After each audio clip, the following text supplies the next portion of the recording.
Good morning, everyone. Thank you very much for joining us this morning here at the New Hope Missionary Baptist Church. We are excited to be here this morning in the central area to discuss, in partnership with the New Hope Missionary Baptist Church, Councilmember Kshama Sawant's office, the Low Income Housing Institute, and several other organizations and members of the community. We're excited here to discuss and unveil legislation to support the New Hope Family Housing Project and compensation for the New Hope Missionary Baptist Church and others for land taken by the city of Seattle under the racist urban renewal programs of the 1950s, 60s, and 70s. Today, we'll hear from community supporters, faith leaders, and other organizers to discuss the legislation, which includes the New Hope Community Development Institute, the Church Council of Greater Seattle, Seattle-King County NAACP, El Centro de la Raza, Black Lives Matter Seattle, the United Black Christian Clergy, MLK Junior Committee members, and many, many more. I'll be your MC this morning. My name is Asaya Corbray, and I am excited to announce our first speaker, Councilmember Kshama Sawant.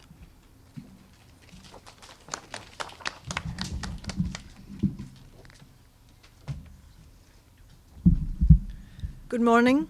Thank you to members of the media and for all our community members, speakers for being here.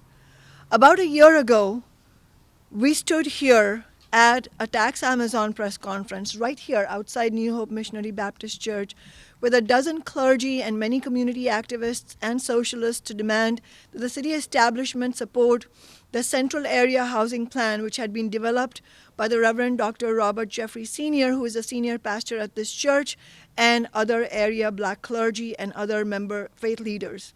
As a result of this advocacy and the advocacy of hundreds of community members, in fact, thousands, we won the Amazon tax and a slight increase with that portion dedicated each year to housing in the central area to reverse displacement. That was an important accomplishment, a victory for the Black Lives Matter movement. In fact, the entire Amazon tax was a victory of the Black Lives Matter movement. And we know that in addition to that, we need more affordable housing, not only in the central district, but citywide.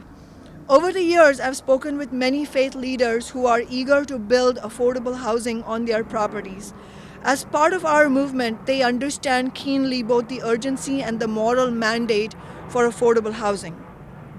That is why my office is thrilled to be part of this community effort led by Reverend Jeffrey and the people around the New Hope Missionary Baptist Church, and together with so many organizations, as Asaya mentioned, and community groups, including the New Hope Community Development Institute, the Church Council of Greater Seattle, Seattle-King County NAACP, El Centro de la Raza, Black Lives Matter Seattle, United Black Clergy, MLK Junior Committee members, the Nehemiah Project, Women Rising, Clean Greens Farm and Market, Japanese American Citizens League Seattle, Bethany United Church of Christ, Urban League of Metropolitan Seattle, Low Income Housing Institute, and so many in Seattle's Black community.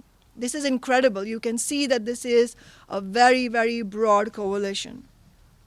The Seattle Times recently ran an op-ed authored by Reverend Jeffrey. In this op-ed, Reverend Jeffrey notes that in 1969, the city of Seattle forced New Hope and Black homeowners in this very area to sell their land under the threat of eminent domain for the Spruce Street mini park.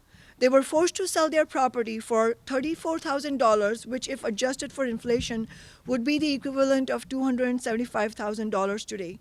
This is for a property that in today's real estate market has been valued at an estimated $2 million, nearly 8 times the inflation-adjusted value of its purchase price.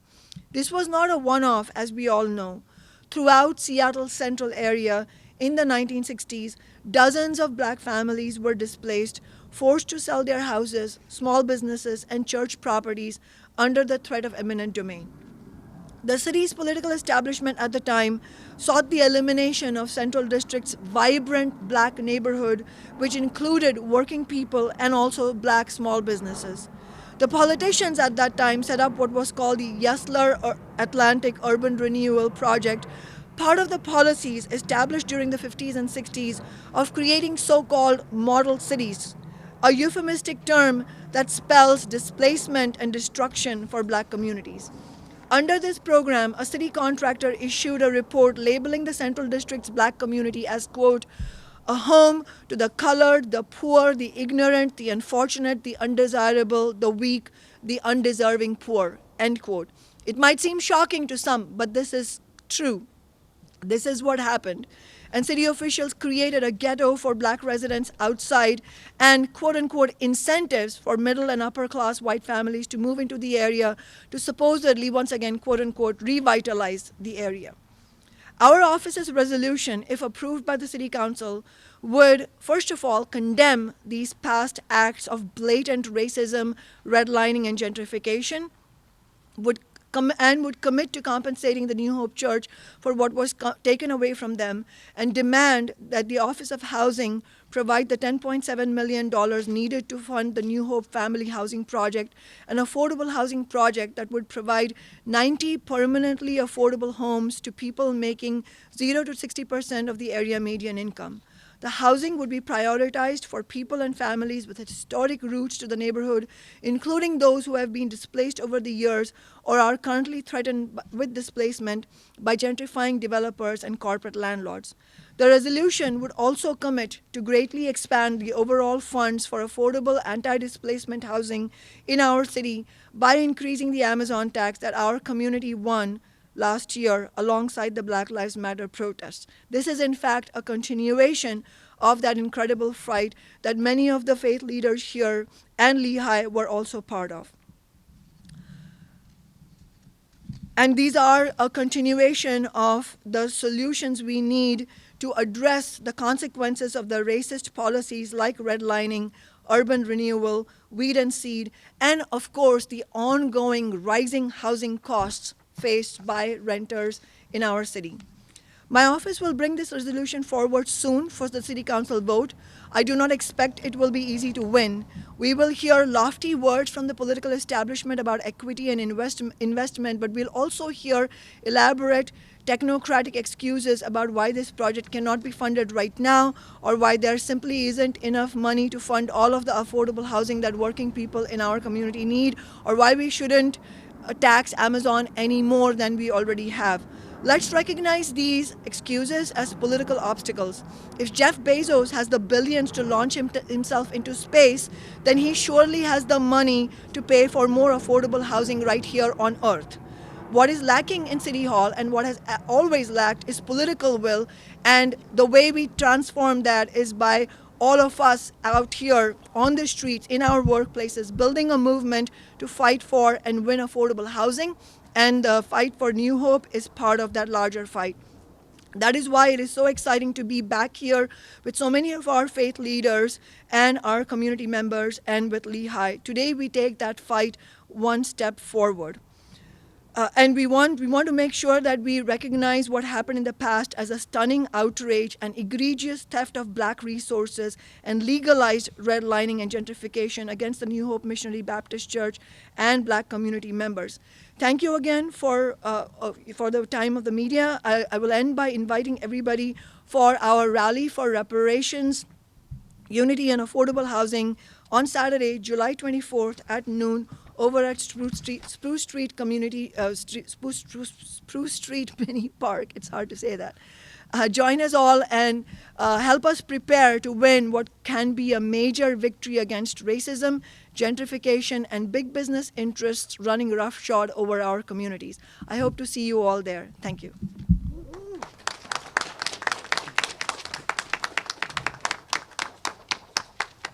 Thank you very much, Councilmember Sawant. Next, I am very excited to introduce the Senior Pastor of New Hope Missionary Baptist Church, Reverend Dr. Robert Jeffrey. Thank you. Well, in 1969, this church was done a great disservice because of prejudiced notions about the community and aggressive land-grabbing policies adopted by the City Council. Valuable land was taken from the church and from other citizens on this block and in this community.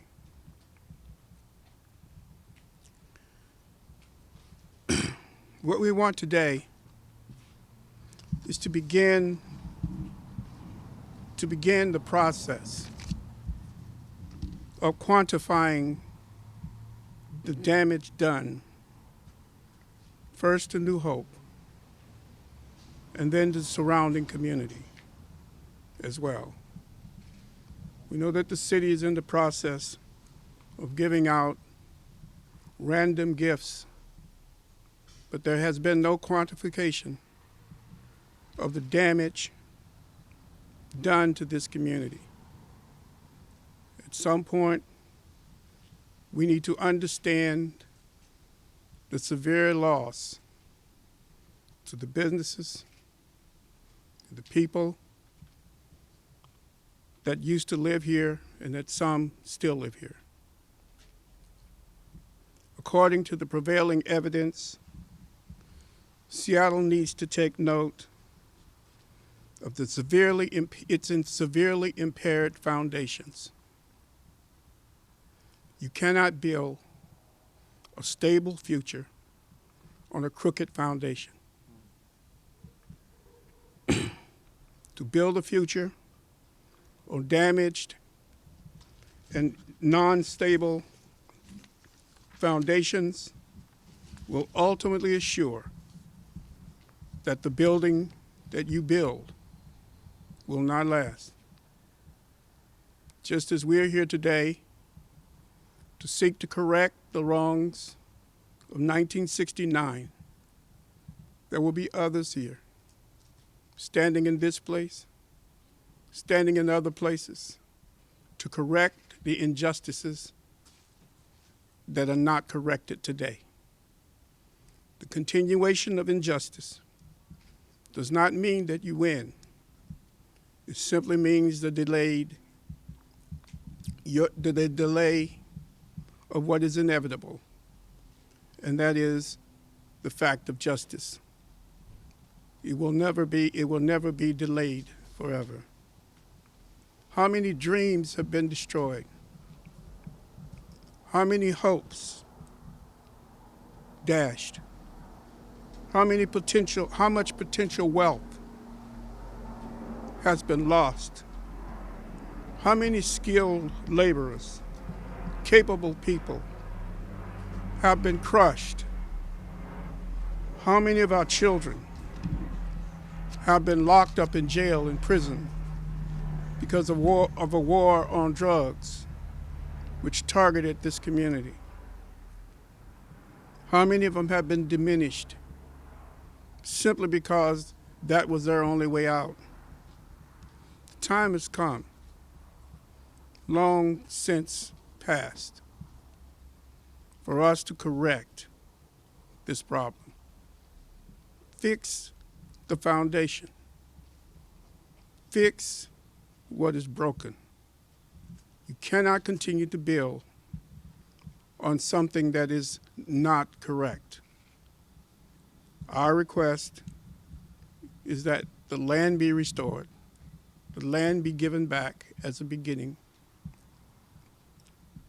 that the New Hope Development Institute be given the money needed to build the low-income housing, that a fund be set up to make sure that money is available for reparations for people who need to move back into this area and cannot afford the present housing costs. I read yesterday where Mr. Bezos gave $100 million to a black man. But the Bible teaches me that charity begins at home and spreads abroad. You made your money here. The resources should go now to the homeless that litter our streets, to those who have been displaced, to the need for housing. Charity always begins where you live. So my hope is that Mr. Bezos will take seriously the needs of Seattle Well, there are people crying right now from bridges, from cars, laying on street corners, people who have been displaced, who need help right here in your own backyard. We need that help. And we are asking City Council now to give us that relief. Thank you.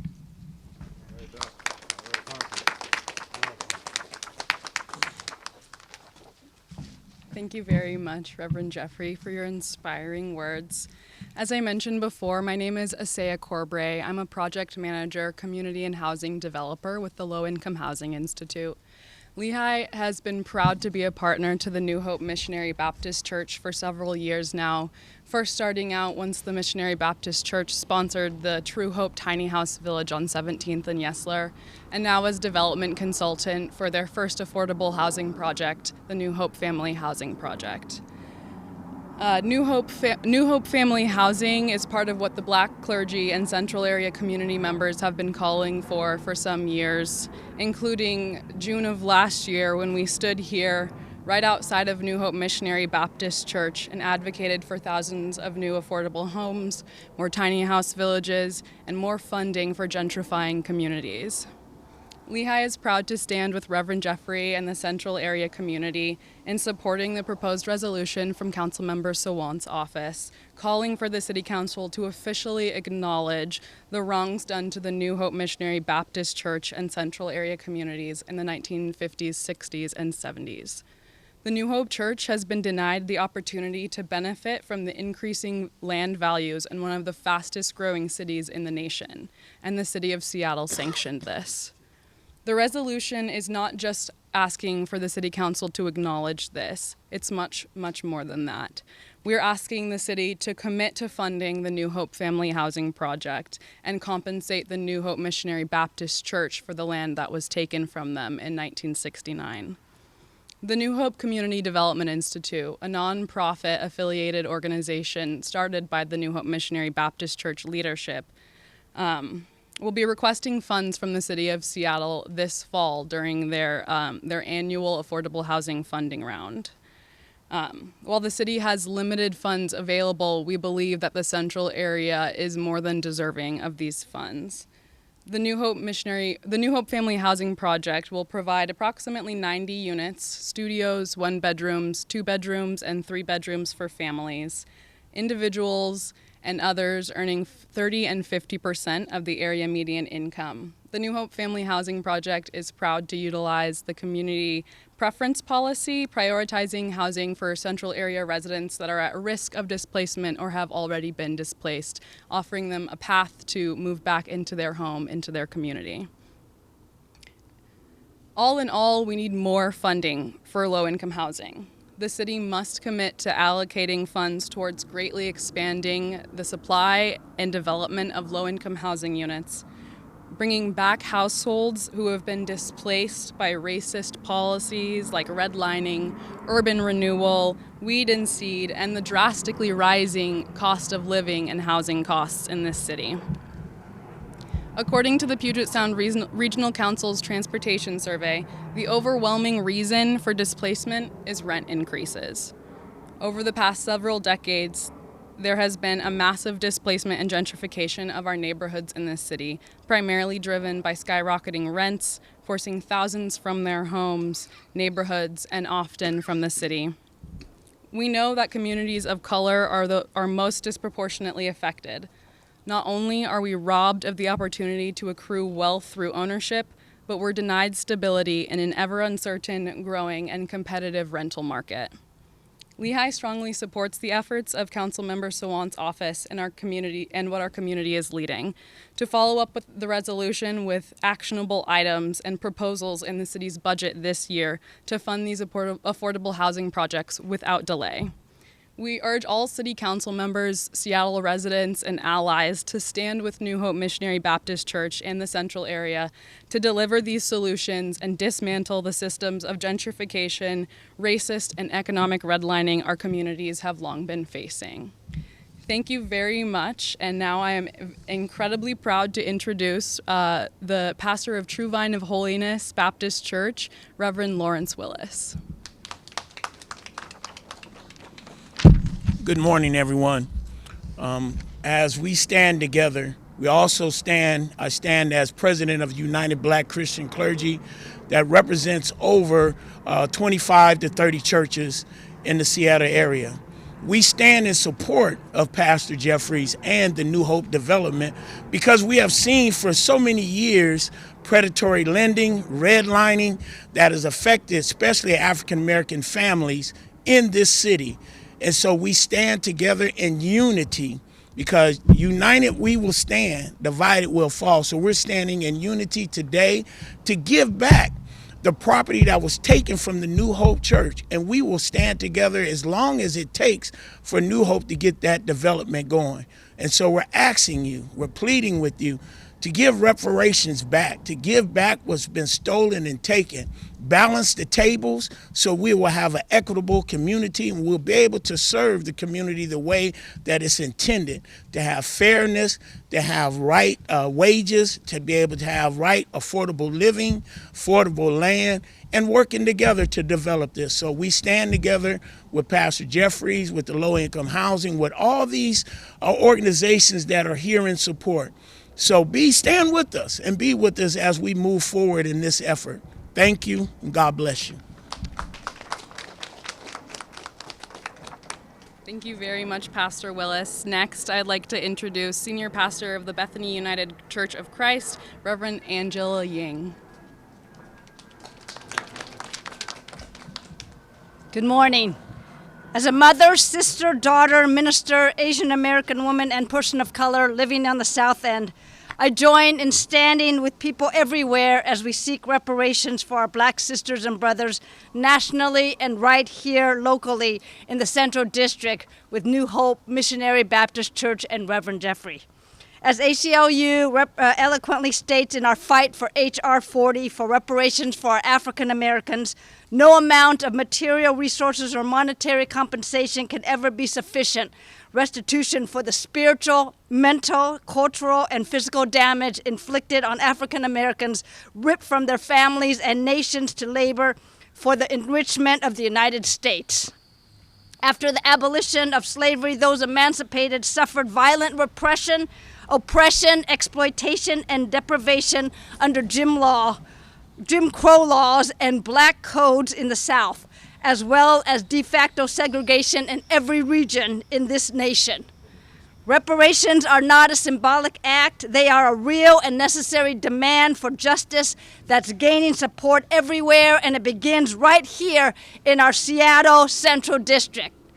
50 years ago, the city of Seattle, as Reverend Jeffrey shared, forced our working class Black families, including members of the New Hope Missionary Baptist Church, to sell their homes under threat of eminent domain and give up precious land.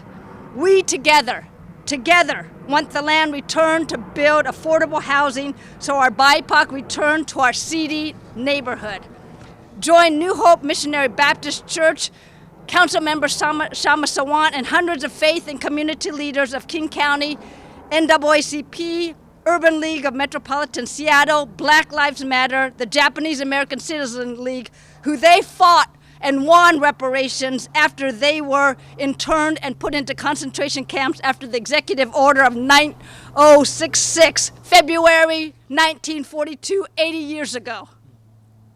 Join Bethany United Church of Christ, the Church Council of Greater Seattle, Northwest African American Museum, the MLK Committee and its members, Low Income Housing Institute, Black Clergy, here with me, United in Black Clergy, El Centro de la Raza, advocates and organizers of H.R. 40, the Socialists that are continuing to demand for justice and African American reparations, and you, and so many more. We the people, including you, join us as we rally for reparations for African Americans. The time is now. Thank you. Thank you very much, Reverend Yang. Now I'm pleased to introduce a close friend and ally of the New Hope Missionary Baptist Church, Eddie Rye.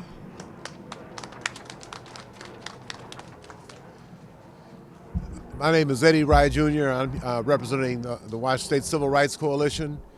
And in 1972, I was chair of the Central Seattle Community Council Housing Federation's Housing Committee.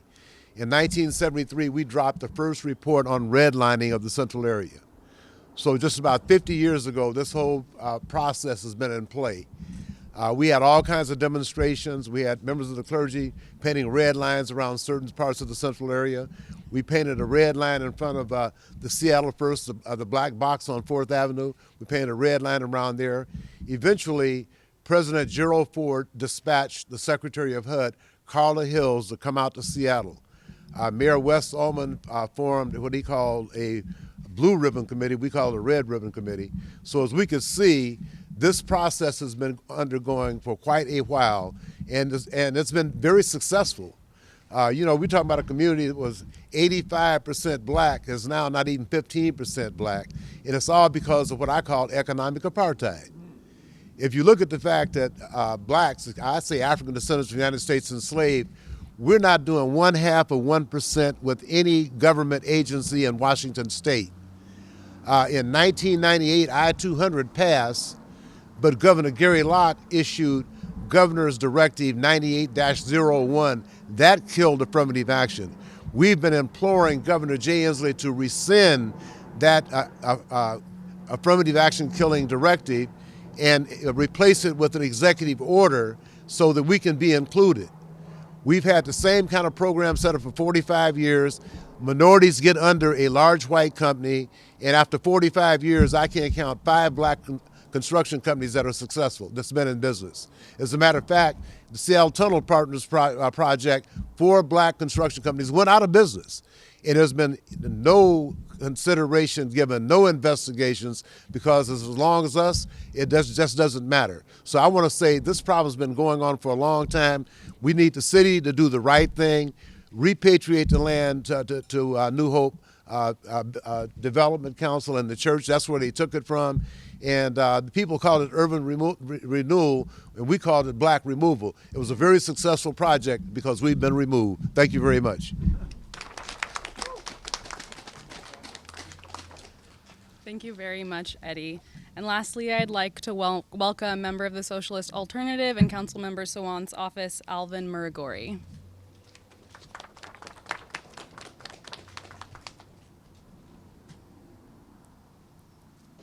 Hi, my name is Alvin Murugori, and I'm speaking here on behalf of Socialist Alternative. I also work as a community organizer in Councilmember Kshama Sawant's office. I'm so grateful to have the opportunity to speak for a few minutes. I'm so excited for the proposal being brought forward by our office for the city to officially recognize their theft of land and compensate New Hope in the community. The black community of Seattle has borne the brunt of racist gentrification and redlining for decades at the hands of the political establishment and corporate landlords and developers, and we desperately need truly affordable housing. Rents just this year have increased over 18%, and in the Central District, ground zero for Seattle's gentrification. Rising rents are the most common reason for displacement, evictions, and homelessness. And we all know that this disproportionately affects the black community, which faces a 4.5 times higher rate of evictions than white Seattleites. It's shameful that the Democratic establishment and City Hall have presided over the gentrification and displacement, helping corporate developers and landlords run roughshod over black community in Seattle. And in contrast, we have seen how ordinary people, rank-and-file renters, socialists, and union members can unite to build movements that win victories. Last year, in the midst of the pandemic that hit our communities hard, the Tax Amazon movement and Black Lives Matter activists won historic victories. We not only won the Amazon tax itself, taxing the largest corporations to the tune of $214 million a year to fund affordable housing and Green New Deal projects. Alongside faith leaders, we won affordable housing advocates. We also won an $18 million a year expansion in the tax to have dedicated funds annually for Central District affordable housing. The housing and unaffordability crisis has only continued to deepen. We know our communities need much more. We need to increase the Amazon tax to pay for even more affordable housing in Seattle. We need rent control. And most immediately, I urge community members to fight alongside Councilmember Sawant's office to win 2 crucial renters' rights, one requiring landlord to give 6 months' notice of any rent increases and to pay their tenants compensation if they force their tenant to be displaced because of high rent increases of 10% or more. We cannot simply rely on council members, many of whom speak progressive rhetoric, but then have excuses for why it's not the right time for ordinary people to win a measure of justice in this deeply unequal city. We will have to build a movement and pressure city council members to pass the New Hope resolution and win the $10.7 million for New Hope missionary and affordable housing for the Black and brown working class people. And that's what will be needed to win the upcoming renters' rights bill as well. We know we can win because using our movement building approach, we have had an unparalleled track record on winning affordable housing and renters' rights victories. In 2014, standing with the Block the Vote campaign, we forced the city's progressive Democrats to back down from spending $160 million on a North Precinct police station. Instead, the people's budget won $29 million for affordable housing. In 2016, we won the move-in cap and payment plan legislation, which has had a transformative effect on the burden renters face simply to move into a new apartment. That year, we also won the law that prohibits landlords from raising rents when there are housing code violations. Last year, we won the Amazon tax, and later, alongside Lehigh's advocacy, the People's Budget Campaign won $2 million in new funding to expand tiny home villages, a proven program to get people off the streets and into permanent housing.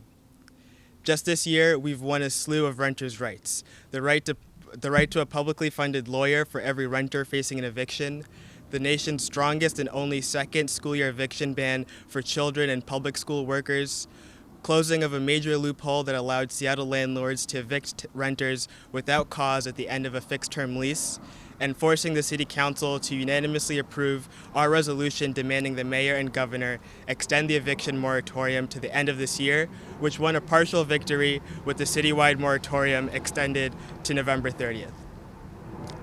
September 30th, sorry. But we won these things only because community members fought for them. And that's why I urge everyone to join us on Saturday, July 24th at noon in this park right across the street for our rally to help win the victories for New Hope Church and the Black community. Thank you.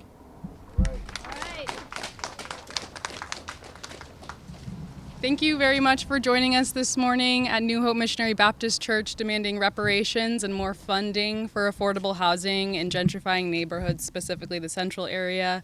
Once again, I'd like to invite you on Saturday at noon to join us at the Spruce Street Mini Park to discuss further and rally around the reparations for New Hope Missionary Baptist Church. Lastly, I'd just like to welcome Reverend Jeffrey up to the stage for some closing remarks. Thank you very much. We have a couple of people that I want to just say something. One is Alfred, who deals with substance abuse in our community, which is a problem, and it's a part of what we're going to have to do as we move toward reparations, to put things in our community to help heal our people, because our people have been damaged, and we have to heal them. We have to heal their spirits. Alfred is on the front lines of that work. He does it most times without help. So I just want him to say a word. Thank you. My name is Alfred White, and I'm the founder of the League of Extraordinary People, and my focus is the root causes of gun violence. And so, like many other issues within our community today, like reparations, part of our problem with gun violence starts with the policymakers who must address the social and economic inequalities that are the root cause of gun-impacted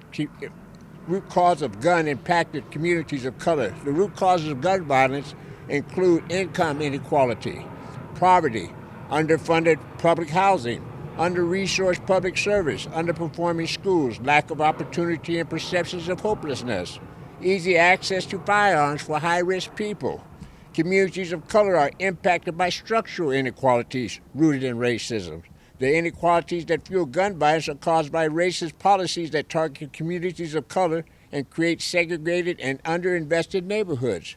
Black Americans are more likely to live in hyper-segregated, poor neighborhoods with underfunded social services, less economic opportunities, and limited health care access than white Americans.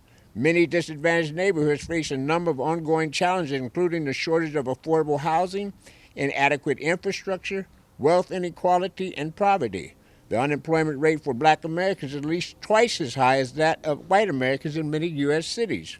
In addition to underqualified instructors, high-poverty urban schools face problems of outdated curriculum, dilapidated facilities, which impact students' developmental outcomes. Firearm violence is highly concentrated within impacted communities of color. Nearly 60% of firearm homicide victims in the United States are black Americans, yet black Americans account for less than 18% of the population. Gun violence is the leading cause of death for black males under the age of 55 and the second leading cause of death for Hispanic males under the age of 34.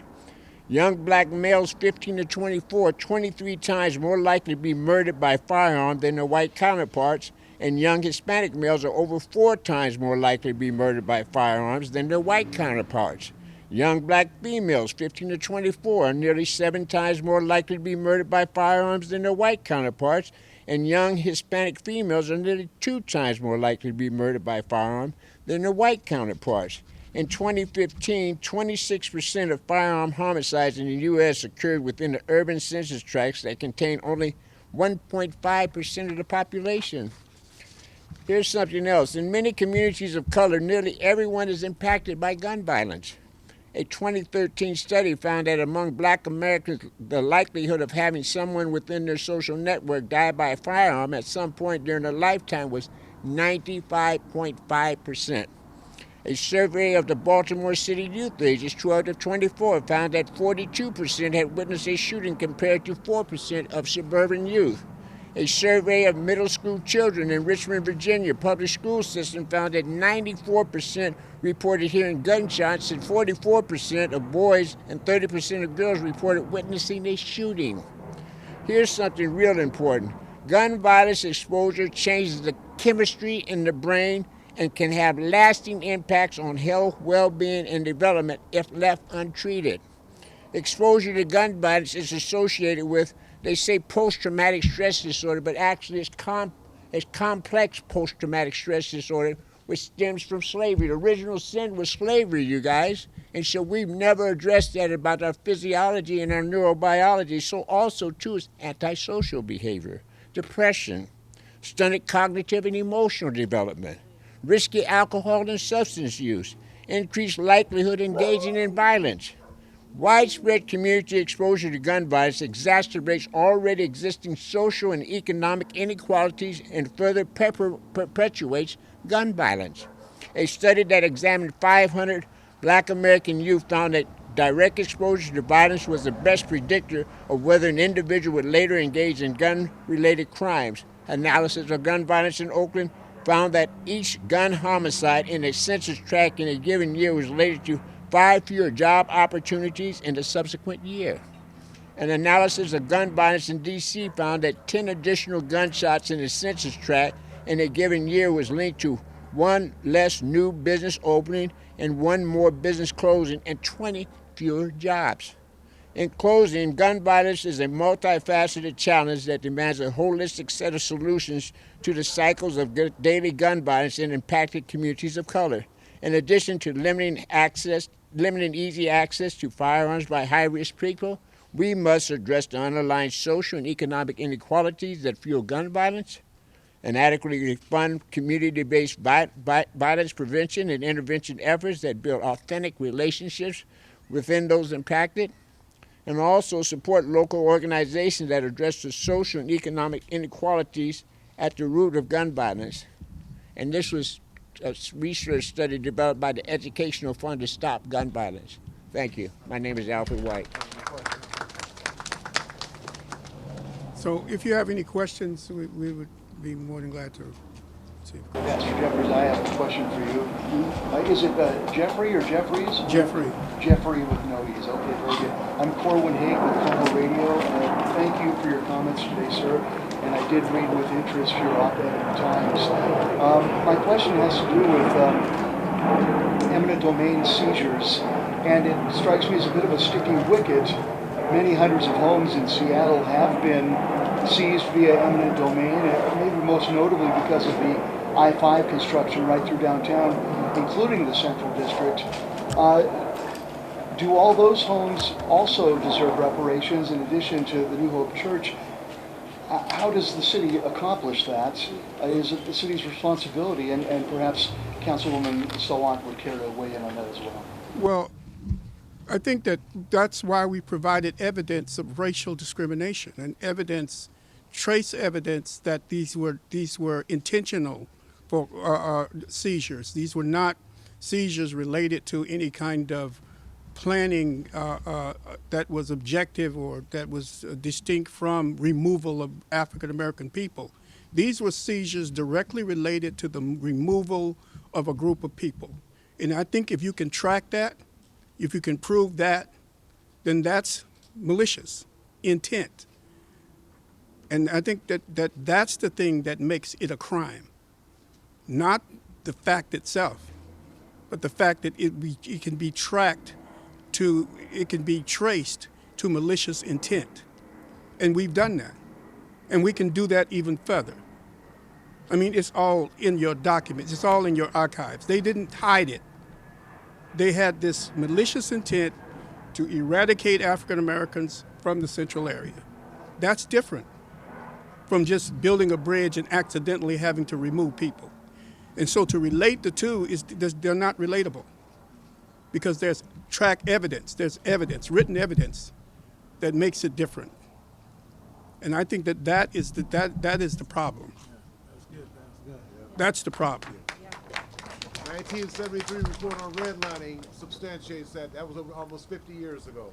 So it's been in the works for over 50 years. So the notion to try to equate this with this fight against eminent domain, you know, people have issues about eminent domain. I have issues about eminent domain, but this is not just a fight against eminent domain. This is a discussion about eminent domain being used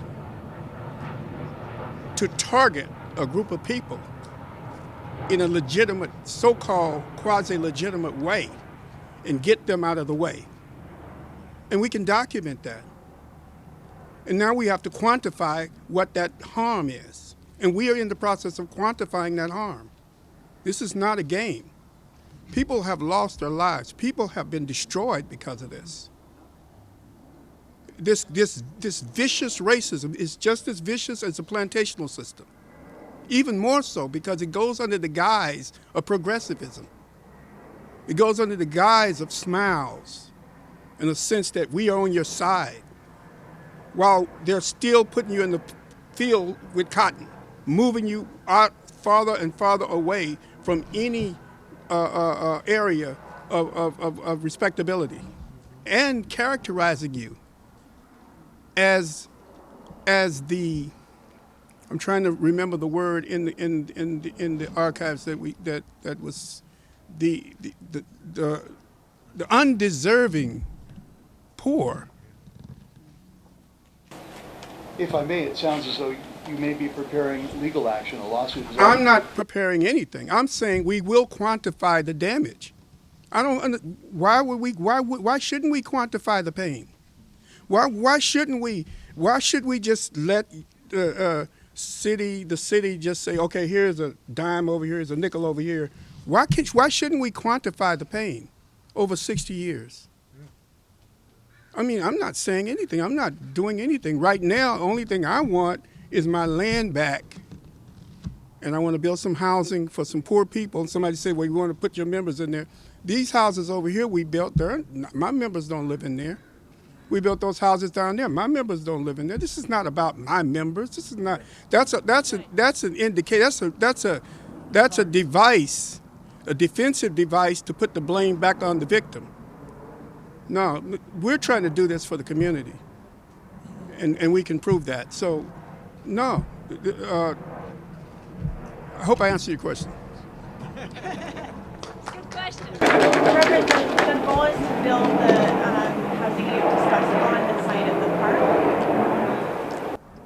we've got land. This is our land over here. This is our land back over there. We can build a housing. We already have land designated for that housing. So what's the vision if you get that land back?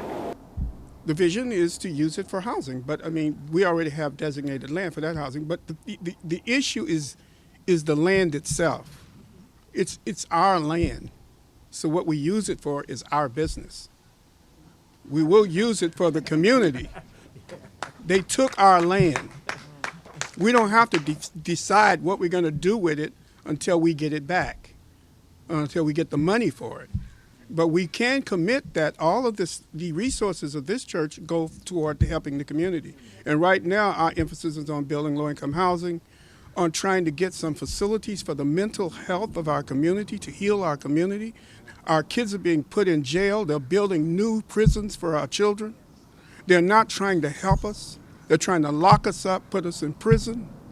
And we have to begin to help ourselves. But in order to do that, we need to quantify the pain and get the resources necessary to deal with that. And, you know, and that's what this is about.